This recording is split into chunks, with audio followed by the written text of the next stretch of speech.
All right, you're watching TVC Breakfast. Let's get to our next discussion now. Nigerians were once described as being some of the happiest people on earth, but it's no longer the case, as we have now become the most depressed people in Africa, according to latest figures released by the World Health Organization. Now, this has resulted in far-reaching consequences. The suicide rate in the country and indeed across the world is on the increase. Experts in the field of mental health say there's a link between depression and climbing suicide rates. That is the crux of our discussion. Now, joining us to help understand factors responsible for the rising suicide rate and ways to check the trend is Dr. Bunjubola Abiri, consultant psychiatrist and mental health advocate. It's nice to have you join us in the studio. Thank you very much. Welcome. Good morning. Thank you for having me. And we also have joining us on Zoom Dr. Maymunah Kadiri, a psychiatrist and mental health advocate as well. Dr. Kadiri, it's nice to have you join us. Thank you. Good morning. Good morning. It's great to be here. Great. Now, let me start from the studio here. Now, we have seen in the last few weeks, we've heard of reports of persons, jumping into the lagoon, and then the reports we hear afterwards that either some of them were depressed or some had arguments, and things like that. But tell us, what from the mental or psychiatrist perspective, that's scientific part of it, what can make anyone wake up and say, you know what, I can't take it anymore, I want to commit suicide? What's that thing? All right. Well, so I think it's important to first of all talk about what suicides are. And suicide is self-intentioned, self-inflicted harm, whereby the individual knows what it is that they want to do, and they know that the outcome at the end of the day is going to be fatal. And so for different people at different times, at different seasons of their lives, the reasons why they may decide to die by suicide will be different. It will be different for different age groups, different, genders, socioeconomic status as well. However, what we have found as, mental health consultants is that more often than not, in more than 80% of people who go on to take their lives by suicide, what we've seen is that there's usually an underlying, undiagnosed, undetected, and untreated mental health condition. And so in about 80% of those cases, you'd find that these individuals may have, an underlying mood disorder such as depression, a psychotic disorder such as schizophrenia, substance abuse problems such as alcohol use disorders, or even physical conditions that they are, finding difficult to manage because all of those conditions already have complications. It's also very important to state that there are times when individuals die by suicides under intense pressure, when they feel a loss of control or a high degree of hopelessness. And so in those situations, people can decide when they are impulsive, they just take that impulsive decision without thinking about what's the next best thing that can happen to me, that perhaps it is better to end it all by suicide. Yeah, let me ask the person who's Kadiri. Yeah, Dr. Kadiri. Dr. Kadiri. Yes, please. There was a story a few days ago about a lady who jumped into the lagoon. I mean, this issue of lagoon, if it were in the 18th century or 19th century, people would have said that there was some mermaid in the water calling people to come and die, and so on. Maybe there will be people doing some people will be specializing as babalawos to prevent the voice of the mermaid coming to them. But what kind of mermaid was in the mind of that girl? After a lover's part, what went into your mind as a psychiatrist when you heard the story about the girl who was doing well in her work, who had, an engagement with her lover? I saw the video; it was so touching and so on. But then to contrast it with what happened, it's very heart-wrenching. As a psychiatrist, what went into your mind when you first heard that story? Thank you very much. I think that is one of the myths when it comes to suicide. People believe that when you have it all together, you are not at risk of taking your life. And I, as an addendum to what my colleague in the studio is saying, we are very deliberate in choosing our words when it comes to suicide. We don't use the word commit suicide, because the moment you say commit, it means as if it's criminal. It's a criminal offense. And in Nigeria, we still know that it's a misdemeanor. If you try to take your life, is 1 year imprisonment. So we rather use the word die by suicide. For that young girl, we all saw the video, being celebrated in her office, engagement on the way, and all of a sudden, from what the taxi or cabman said was that she was having an argument on the phone, or rather there was something going on the other side. But what he could observe was the fact that the girl was, in disagreement with somebody, and all of a sudden she aligned from the cab and then plunged into the lagoon. So a myth that people need to understand that some people that even have it all together, rich, famous, of course, we know the story of Anthony Bourdain, Robbie Williams, Spate, and some of the popular DJs, one popular DJ we've had here in Nigeria that also took his life. The truth is that when people all look put together, it doesn't mean that their life internally or behind the scene is put together. Untreated, undetected depression is highly linked to people that take their life. Even substance abuse, people can take their life on impulse. So for me, as a mental health expert, when I got tagged. I woke up very early. I woke up in the morning. Of course, Nigeria is way ahead of me where I am. And I was wondering what is happening again. And I found out that it was a young and not very beautiful young lady who just took her life. The truth is that we don't know the story. And because of stigma and discrimination and taboo attached to mental health and people living with mental illnesses, even at the end of the day she's found, family members may not really come out to say this is what has been happening or this is what she's going through and all that. So this is the reason why we are very we are in this movement in talking about mental health, people living with mental illnesses, high increasing rate of suicide, and people getting help if they are dealing with any mental health issues, because it could be substance abuse.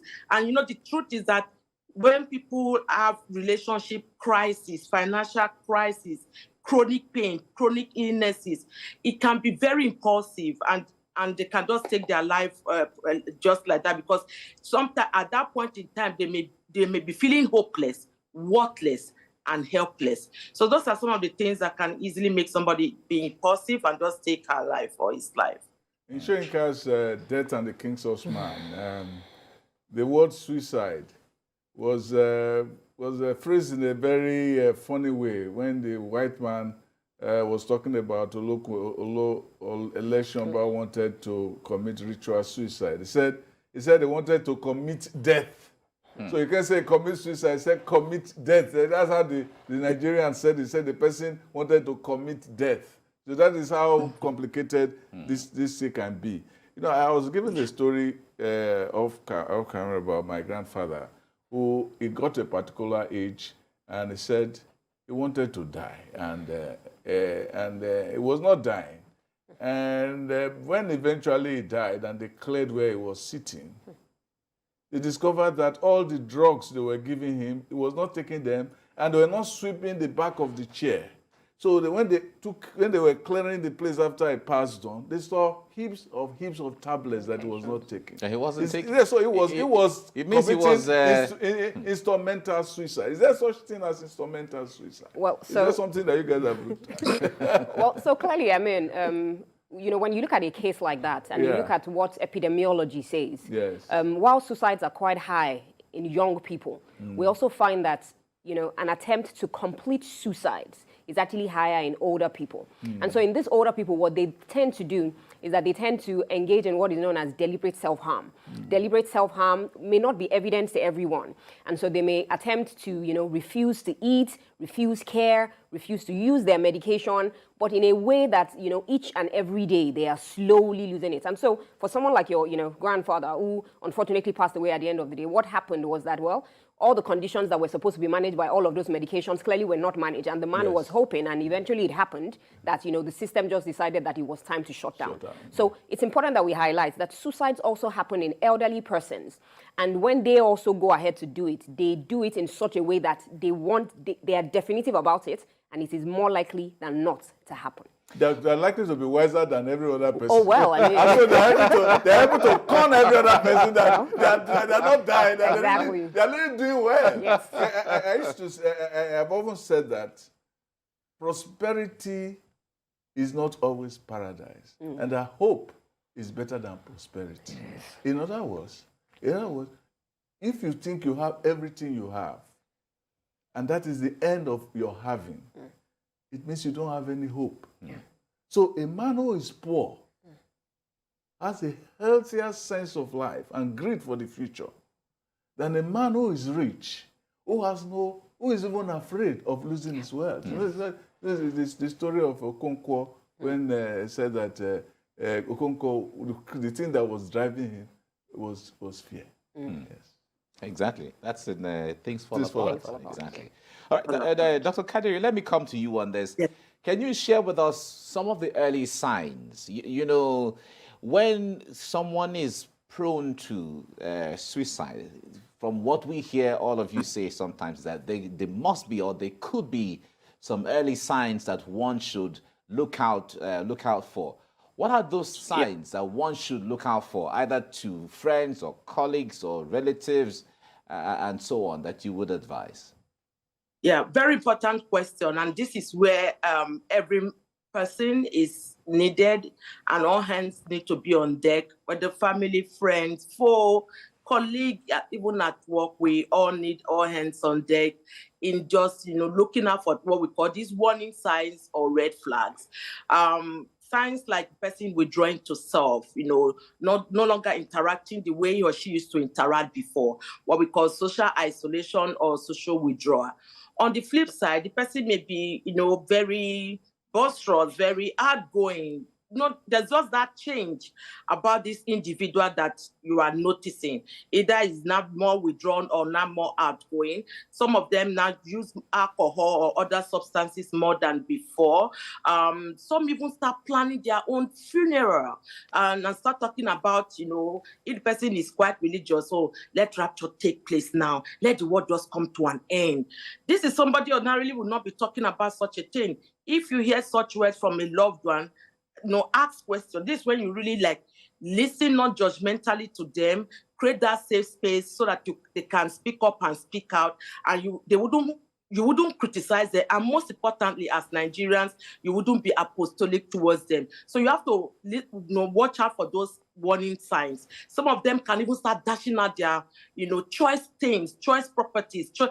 This is a friend that that this bag, he holds it or she holds it very dear to her heart. All of a sudden, he's telling you that you asked me the other day if you like this bag. Take this bag, I'm dashing you.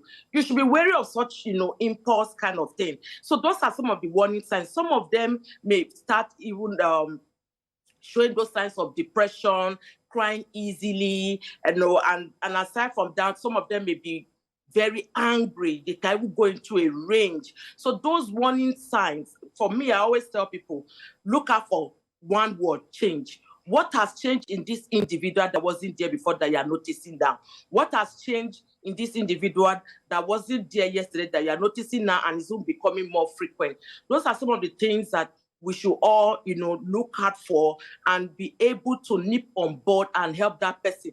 They may not be able to say it the way they are feeling, and you will not really know exactly what it is because it's not showing in our faces. It's not explicit what this person is going through. They can be, like I said, very outgoing and all that, but you just wake up and find out that the person has taken his or her life. So pay more attention. Most importantly, we created that safe space where they can speak up and speak out. Because when they speak up and you're like, I see that everybody is depressed in Nigeria, it's only you, everybody is having issues. I'm not naira to dollar now. Do you know what it is? It further reenacts the fact that they are not loved. They don't feel loved. So if I can say this to my loved one and it's telling me to go and see that everybody is depressed, then who should I express myself to? So that can just make them to say, let me see, I've already said that I don't feel loved, that I feel hopeless and worthless. So let me just go ahead and do what I have to do. So those are red flags. Those are warning signs. And if you notice that in anybody, please get them to seek help, encourage help-seeking behavior, to meet the right people at the right places, and of course, the right time. And there's no better time than now if you have any loved one who is feeling this way. Some people say that sometimes the greatest sign is a sense of peace. That is the most scary thing I've ever heard about people who are suicides. That when you see that they feel that everything is settled. Now they have made a pact with death already, so they're no longer worried. So how do you get to that point of telling the person that you're a little too peaceful for me? I need to treat this your peacefulness. Your peacefulness. So, it's interesting that, again, as Dr. Kadri just mentioned, that we should, have a high index of suspicion and also, notice the smallest changes. But of course, sometimes, like you said, the sign is there is no sign. Everything appears well, everything appears okay. This person is, very calculated. They're very decisive about what it is that they want to do. And at the end of the day, of course, they've, put in place measures to ensure that they will never be found. And so some people, have gone on to take their own lives, traveled distances, miles away from family, left notes that, they took with them, maybe, stayed in a cottage or somewhere, and then decided to take their own lives. And so sometimes, and it's scary, but it's also very important that we also stated here that even for professionals, psychiatrists, research has shown world over that sometimes patients who actually come to see a psychiatrist even a week before could actually still take their lives. The doctor will ask all the questions, you do everything that you need to do, you tick all the boxes, but until that person verbalizes, opens up to you and says that this is what I'm going through, the honest truth is that you may never know. Sometimes, you find people who are struggling with, chronic physical health conditions, in pain, conditions that have, no cure, and we're just managing. For instance, I had someone say to me last week that she had a relative who they wanted to amputate a limb, and he said, instead of amputating my limb, instead of letting me go back to my maker the way I came, I would rather end my life. This is you thinking, if we give you a new limb, you have a better quality of life. Exactly. You could stay here for another 5 years. But for that individual, they see their lives as over. And so, again, paying attention to the signs, the very overt signs, and sometimes the covert signs, because the honest truth is that there may be no sign at all. Yeah, and it happens to soldiers. What you have said happens to soldiers. Sometimes they kill themselves when they discover, this my leg is out.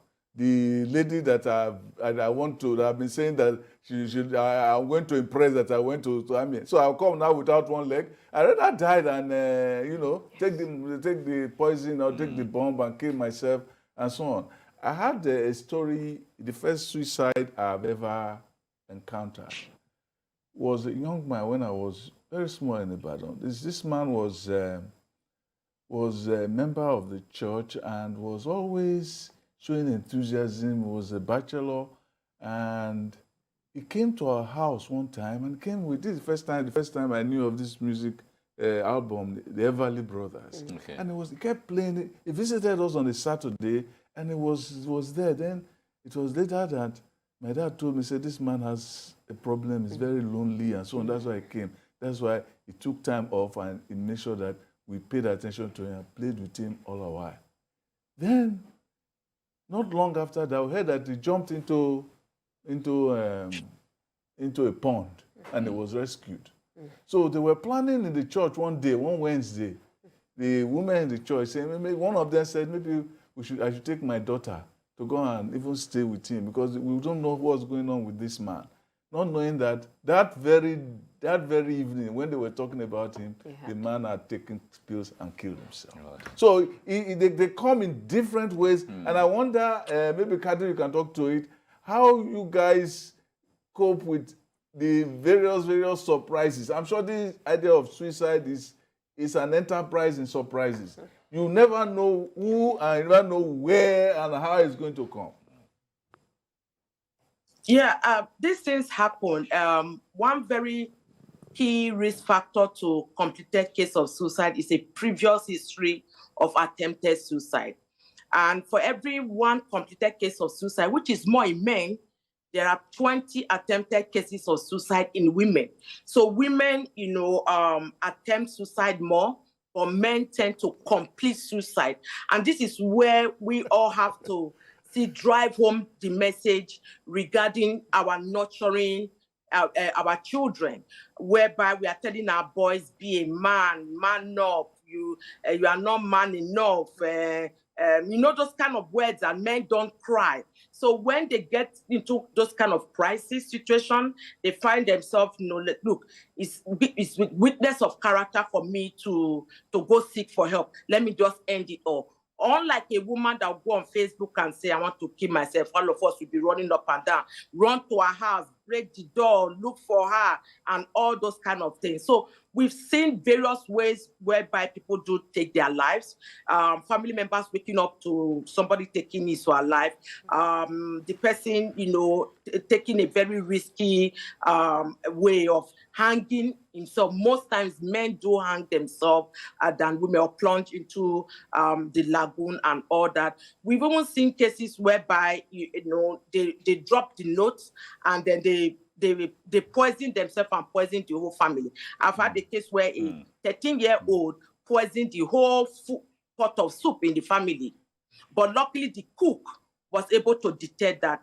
And when they brought her to our facility, she was not remorseful. She was saying that why did they prevent it? The thing was that she wanted everybody to eat the food. She should also eat, and everybody would die. And she told me, case closed. So we've seen cases where some people don't just want to go alone. They also want to take other people along with them. So as a psychiatrist, many reasons and many ways we've seen people, take their life, and family members are affected. Because truly, for every one completed case of suicide, over 130 members of family, friends, colleagues are affected. So it leaves a lot of bitter taste in the mouth of those that are alive, and of course leave a lot of guilt feeling. If I had known, I should have called, I should have gone ahead, I should have reached out to this person, and all this if and all. So these are some of the things we are talking about with regards to the movement in advocating for mental health,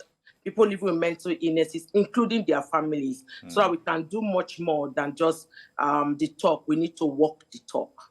All right. I really wish we had time to talk about this, because we also would have liked to know the role of religion in all of this, especially when we have churches on every street in Lagos and parts of Nigeria now, have churches springing up every day, giving people hope, prosperity, and all of that.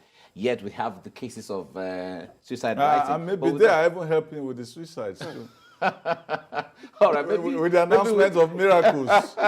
You have your miracles, where's my own miracle? Maybe we'll have time to talk about all of those other, areas that we couldn't talk about today. Yeah.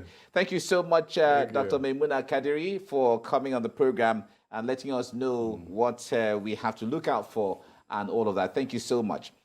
And Dr. Bonjubola Abiri, thank you so much for coming on the program. Thank you very much for having me. I appreciate both of you.